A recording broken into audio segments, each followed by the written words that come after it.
Hello and welcome back to day 3 of Anti-Gravity series. How many of you have been in a situation where you're working on something and you keep making changes only to realize that your previous version was actually better? And then you keep doing undo, and then get lost, right?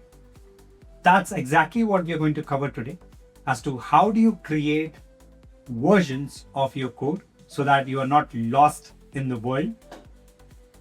Rather, you create a version that is already working fine, save it, and then move on to the next one. Make any changes. If it works well, great, you will save it again. If not, you can always revert back to the previous stable version. Not just that, if you, your friends, or your colleagues, anybody is working together on the same project, then you can have multiple branches. So each of you will not step over others' work. So let's quickly check how we connect anti-gravity with GitHub and why developers love GitHub so much. So on anti-gravity, we'll go to this particular option, which is for Git. Download Git for Windows, it says. I'll click on that and let me click on open. So it has opened up over here. And we have all the options like Windows, Mac, Linux, and so on and so forth. So I'll click on Git for Windows 64 setup. You can also download for ARM if your system supports that. So it's downloaded. I'm just going to click on this and install. I'll leave everything to default, no changes. Just going next, install. So this is going to take a few minutes. And Git is basically a version management system so that you can control your code files as and when you have a stable version or something that you are comfortable with, right? Just push to Git, right? And you can pull those files anytime you want. So it's almost done. And there you go. So launch Git bash, view release node. So I'll leave this and launch this, finish. Okay. Let's go back to anti-gravity and I'll click on reload. And there you go. It says in order to use Git features, you can open a folder containing Git repository or clone from a URL, right? So what I'm going to do is I'm going back here.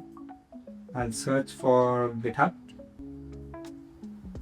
and I'll log into my account. If you don't have an account, please create one. So once I'm logged in, I'll just click on new. And here I can give any name. So let's say anti-gravity 001. Right, I can give any description, choose visibility, it's say public, I'll go with private, add readme, add git ignore, add license, and so on and so forth. So I'll just click on create repository. Okay, so I've got this. So once we create a repository, let's copy this particular link, go back and let's go to the project. We can say open folder. Okay, we had already created one folder, so I'm just going to open that. Of course, day 1 anti-gravity and project 1. So here I can just mention project is good to be sent to GitHub repository. The link is as follows. Okay, so let's just wait and see what it does. I'm now focusing on prioritizing tool usage, Git status. So it's asking us for permission, Git status. I'll click on run. So the term Git is not recognized as the name of CMD-led function, script, file, or operable program. Okay, and so some more details about it. And get command Git, I'll click on run. So for any permission that it needs, it will keep asking us. We'll just keep saying yes, yes, yes. Our servers are experiencing high traffic right now. Please try again in a minute. Okay, I'll click on retry. Okay. It looks like Git not installed on your system or it's not added to your system's path. I cannot push the project to GitHub until Git is available. Okay. Download Git for Windows. We have already done that. Run the installer and keep the default option, specifically the one that adds Git to the path. Restart your editor terminal. Okay. After installation, restart this editor or terminal so that it picks up the new Git command in your environment path. Let me know when it's done. Once installed, reply here and I'll initialize. So let's just close this and open it up again. Okay, so it is open. So let's say git is installed. Okay, let's click on run. It has got the version, which means that it's installed. The Git is installed on your system. The current version being used is run. Okay. Project is ready to be posted to Git. The link is. So let's just wait. Define two choices. Okay. So git init, git add, git commit, initial commit, git branch. So all of these are commands to work with your Git on your Windows system. But with anti-gravity, you don't have to learn any of this. You can just ask anti-gravity agent to do the job and it'll do. I'll click on run. Okay, so let's just wait. I'll click on run again. So waiting for command completion up to 30 seconds. Check command. Okay. Agent terminated due to error. You can prompt the module to try again or start a new conversation if the error persists. Let's retry. Waiting for command completion up to 30 seconds. So let's. Okay. I didn't see this opened on a new tab, so I'll have to sign in into my Git. Okay, so let me sign in with browser. So it will open up here. I'll just say authorize Git ecosystem. Authentication succeeded. Okay, it says it looks like git push command is taking a while, which usually means it's waiting for your permission to connect to GitHub.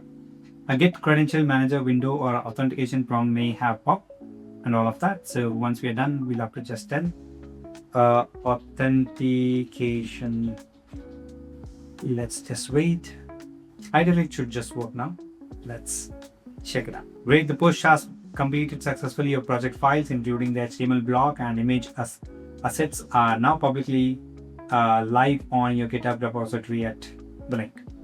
So we'll just go here and refresh this, and there you can see assets, desktop.ini, index.html. So if I go within assets, so these are the PNGs that we have, and that's precisely what we actually have over here as well. Assets, desktop.ini, and index, right? There are a lot of things that we can do with Git, like version management, branch creation, and so on and so forth. And that's precisely why developers love it so much. Even if you mess up with your code anytime, you can always go back to the previous stable version. But that requires you to have a very good practice, that is to keep pushing things to Git every time you make any changes and it is slightly stable, right? If you forget and if you make any changes and if you're lost, then it's gone. So make it a habit.